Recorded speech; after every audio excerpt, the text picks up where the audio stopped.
किसी ने क्या कमाल की बात कही है कि जिंदगी में कभी हार नहीं मानना, क्योंकि पहाड़ों से निकली नदी कभी ये नहीं पूछती कि समुद्र कितने दूर है। हे गाइस, मैं हूं आपका दोस्त अंकित और फिर हाजिर हूं आपके सामने एक छोटी सी कहानी लेकर। कहानी छोटी लेकिन सीख बड़ी। ये कहानी एक युवा बेरोजगार की है जिसके पास कोई काम नहीं था और वो काम की तलाश में यहां वहां भटक रहा था। और जब उसे काम नहीं मिला तब उसने सोचा कि उसका जो दोस्त राजा का सेनापति है उससे मदद ले लूं। और वो अपने उस दोस्त के पास गया जो राजा का सेनापति था और उससे दोस्त से कहा कि मुझे कोई काम दिलवा दे यार राजा के पास। सेनापति ने अपने दोस्त को राजा के पास ले गया और राजा से बताया कि राजा जी ये मेरा मित्र है, इसे काम की जरूरत है। राजा ने भी सेनापति के मित्र को महल में काम पर रख लिया, लेकिन उसे कोई खास काम नहीं दिया गया। वो हर दिन महल में आता और जो काम दिख जाता, जो काम बताया जाता वो कर लेता। हर दिन अलग अलग काम। इस प्रकार से उसका जीवन कट रहा था। अब वो बेरोजगार नहीं था, उसे रोजगार मिल चुका था।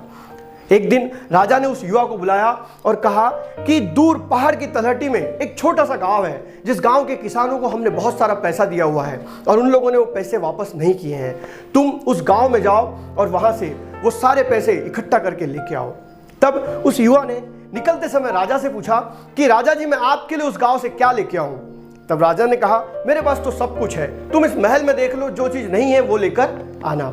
और वो युवा महल में घुमा और वो निकल गया उस गांव की ओर। जब वो उस गांव में पहुंचा तो गांव के सारे लोगों को इकट्ठा किया और बताया कि मैं राजा का सिपाही हूं और मैं तुम्हारे पास वो राजा के दिए गए पैसे वापस लेने आया हूं। फटाफट से सारे लोग पैसे जमा कर दो और दे दो। जब वो किसान ये बात सुन रहे थे तब उन किसानों की आंखें नम हो गई, क्योंकि उन किसानों के पास तो पैसे ही नहीं थे देने के लिए और फसल भी अच्छी नहीं हुई थी, खाने के वांदे थे। लेकिन फिर भी राजा का सिपाही पैसे मांगने आया है तो उनके मन में डर भी था और वो लोगों की आंखें नम हो गई। ये सब वो युवा सिपाही देख रहा था तो उसको भी लगा कि अब ये लोग पैसे नहीं दे पाएंगे। तो उसने कोशिश कर दिया कि राजा ने तुम्हारा सारा पैसा माफ किया, जाओ। छोड़ दिया राजा ने पैसा। ये सुनने के बाद गांव वाले फिर भी खुश नहीं हुए, क्योंकि उन्हें तो पता था कि राजा ने जो पैसे दिए हैं उसके कागजात राजा के पास है, जिसपे इनके अंगूठे लगाए हुए हैं। आज ये सिपाही आया है, कल दूसरा आके पैसे लेके जाएगा।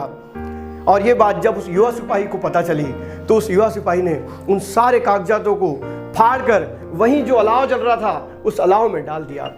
सारे लोग शाम के समय में अलाव टापते हुए बैठे थे और जब उस राजा के सिपाही ने उस कागजात को जला दिया तो किसानों की खुशी का ठिकाना ना रहा और वो बहुत खुश हुए। उन्होंने कहा कि राजा जी का दिल तो बहुत बड़ा है, तुम राजा के लिए हमारी दुआएं लेके जाओ, हमारा आशीर्वाद लेके जाओ, राजा जिंदगी में बहुत खुश रहेगा।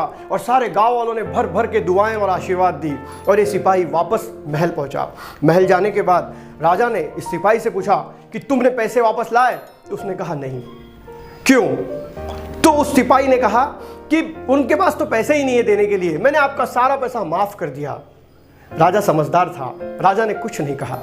और इस प्रकार से कुछ दिन बीते थे कि एक दूसरे राज्य के राजा ने उस राजा के ऊपर अटैक कर दिया। बहुत भारी युद्ध हुआ और राजा युद्ध में हार गया। अब राजा के पास जाने के लिए स्थान नहीं था। तब इस युवा सिपाही ने राजा को कहा कि मैं तुम्हें एक ऐसी जगह ले जा सकता हूं जहां आपकी रक्षा हो सकती है, और ये वही जगह है जिस गांव से मैंने पैसे नहीं लाए थे।